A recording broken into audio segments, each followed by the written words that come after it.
अभय द्विवेदी जिंदाबाद जिंदाबाद। अभय द्विवेदी जी जिंदाबाद जिंदाबाद। जय श्री राम जय बजरंग बली।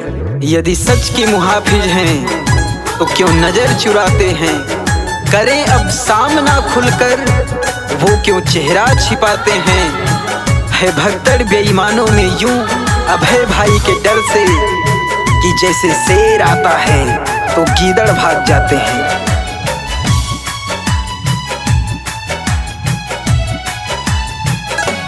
हमरा अभय द्विवेदी भैया के जिताए दिया। हमरा अभय द्विवेदी भैया के जिताए दिया। जनसेवक बनाए दिया हो इनका के सबके हुआ अपन अपन प्यार दुलार दिया। जनसेवक बनाए दिया हो। ग्राम पंचायत बुदामा के सभी सम्मानित मतदातागण एवं बड़े भाई और सभी माताएं बहनें, आप सभी को मेरा प्रणाम। मैं आप सभी को सहृदय अवगत कराना चाहता हूं कि आने वाली ग्राम पंचायत चुनाव में मैं पंडित अभय द्विवेदी आप सभी से प्यार दुलार एवं आशीर्वाद की कामना करता हूं। आप सभी एक ऐसे जनसेवक का चुनाव करें जो आपके हर सुख दुख में कदम से कदम मिलाकर चले और अपनी ग्राम पंचायत को आदर्श और विकसित ग्राम पंचायत बना सके। आज हर लोग बड़े इनके ही साथ में सही नेता चुनल बाटे तोहरे ही हाथ में।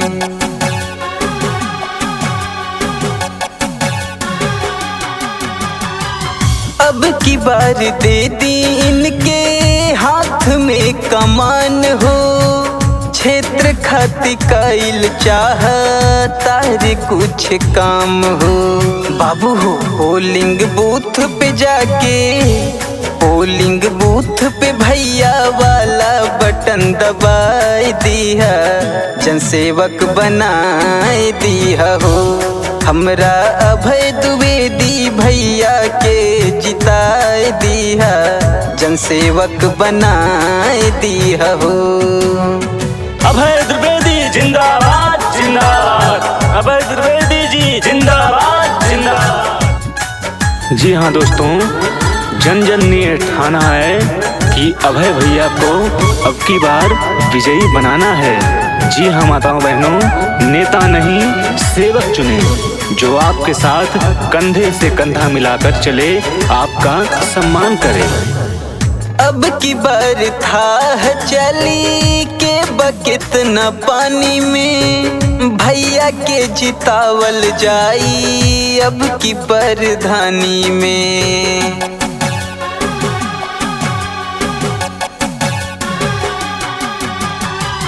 प्यार या दुलार तोहार इनका के चाही। हवे हनुमान जैसन करमठ सिपाही। भैया हो बतिया विकास पांडे बतिया विकास पांडे कई खूंटे गठिया लिया। जनसेवक बनाए दिया हो। हमरा अभय द्विवेदी भैया के जिताए दिया।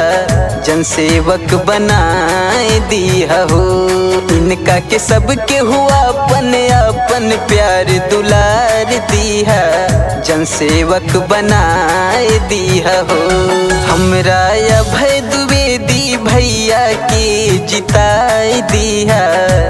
हमरा अभय द्विवेदी भैया के जिताए दिया।